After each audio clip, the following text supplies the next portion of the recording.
Antoine Villeneuve, bonjour. Bonjour. Bienvenue au Buzz Media Orange Le Figaro. Alors vous êtes le directeur général du pôle télévision de Lagardère Active, plus connu pour la chaîne de la TNT Gulli, chaîne qui était jeunesse et qui maintenant est familiale, et on va s'en expliquer. Alors vous avez réussi un petit exploit le 4 octobre dernier avec le film Garfield, le deuxième épisode.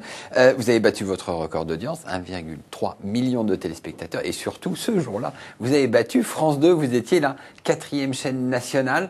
Il y a eu quelques tensions avec votre autre actionnaire France Télévisions? Non, aucune tension. Je pense que tout le monde ne peut que se réjouir du succès de Gulli sur cette soirée qui a été effectivement marquée par un record incroyable, puisque on a fait 5% de part d'audience nationale. Comme vous l'avez dit, on était la 4e chaîne nationale, et on a fait une pointe à 21h30 aux alentours d'1,5 million de téléspectateurs. Alors c'est la voie à suivre, c'est-à-dire avec des films grand public, des films familiaux?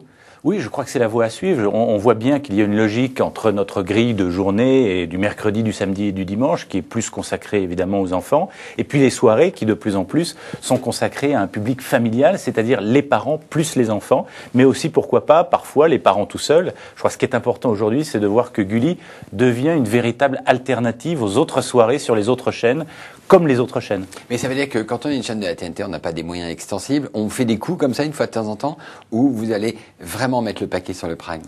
Je crois que c'est effectivement une des problématiques, c'est d'arriver à pérenniser ce type de résultats. C'est évidemment pas tous les jours le cas.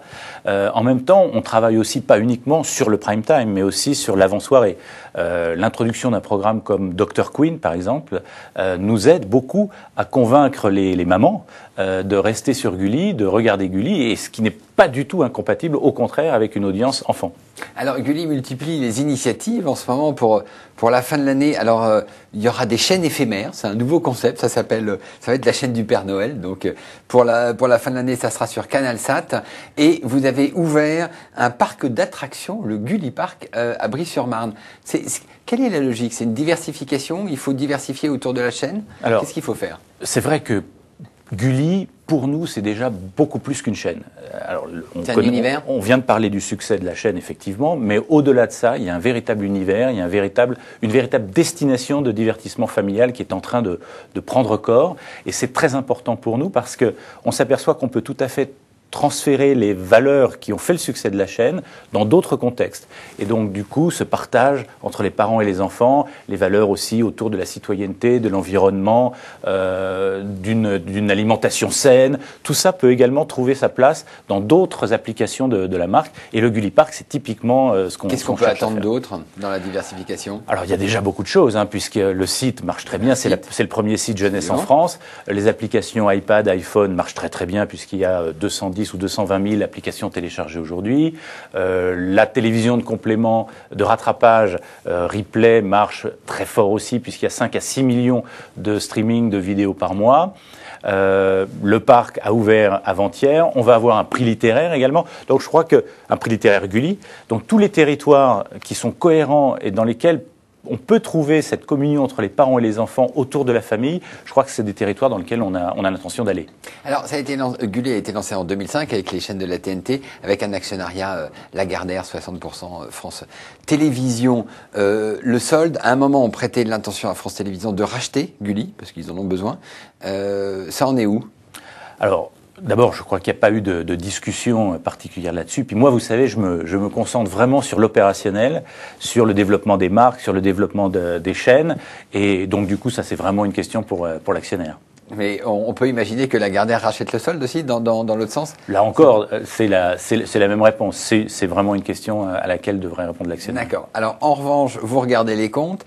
Au bout de 6 ans d'existence, Gulli est à l'équilibre ou gagne un petit peu d'argent, c'est ça? Gulli est à l'équilibre depuis l'année dernière, et cette année sera profitable et gagnera un peu d'argent. À quel niveau?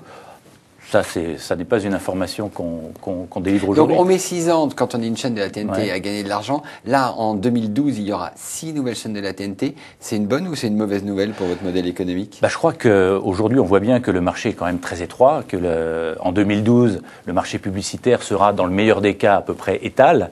Donc c'est vrai que le contexte n'est pas forcément favorable à une amplification de l'offre. Je crois que ce qui est surtout très important pour Gulli, c'est qu'on ne voit pas arriver en face de Gulli une chaîne qui présenterait les mêmes caractéristiques ou qui s'adresserait au même public. Je crois que tout le monde est à peu près d'accord pour considérer que Gulli est un très beau succès de la TNT première version, que Gulli maintenant est même un point de stabilité dans le marché de la TNT et plus largement dans le marché audiovisuel français, puisque la chaîne prend vraiment sa place dans l'économie et dans le financement de la création française et notamment de l'animation française, et donc impacter directement le succès de Gulli ou le positionnement de Gulli serait très dommageable. Du coup, est-ce que Lagardère Active va être candidat aux nouvelles chaînes de la TNT? Est-ce que vous avez des projets, par exemple, dans des thématiques connexes comme une chaîne féminine, par exemple? Alors, c'est vrai qu'il y a des thématiques qui nous paraissent tout à fait proches de ce que nous savons faire, de ce que nous voulons faire. La thématique féminine en est une. Et nous allons regarder ce que nous pouvons faire dans ce domaine-là. Vous avez déposé un projet au CSA? Alors, nous verrons. Mais aujourd'hui, ce qui est le point crucial, c'est vraiment de regarder quel est le modèle économique pour cette chaîne. Je crois que l'envie, tout le monde peut l'avoir. Et donc, nous, comme les autres, et sur cette thématique en particulier, mais aujourd'hui... Vous pourriez travailler avec la rédaction de Elle, par exemple? Alors après, il est possible de trouver des synergies à l'intérieur du groupe, mais ce qui est surtout important de trouver aujourd'hui, c'est le modèle économique. Très bien. Antoine Villeneuve, je vous remercie et nous nous retrouvons demain avec un nouvel invité. Merci. Merci.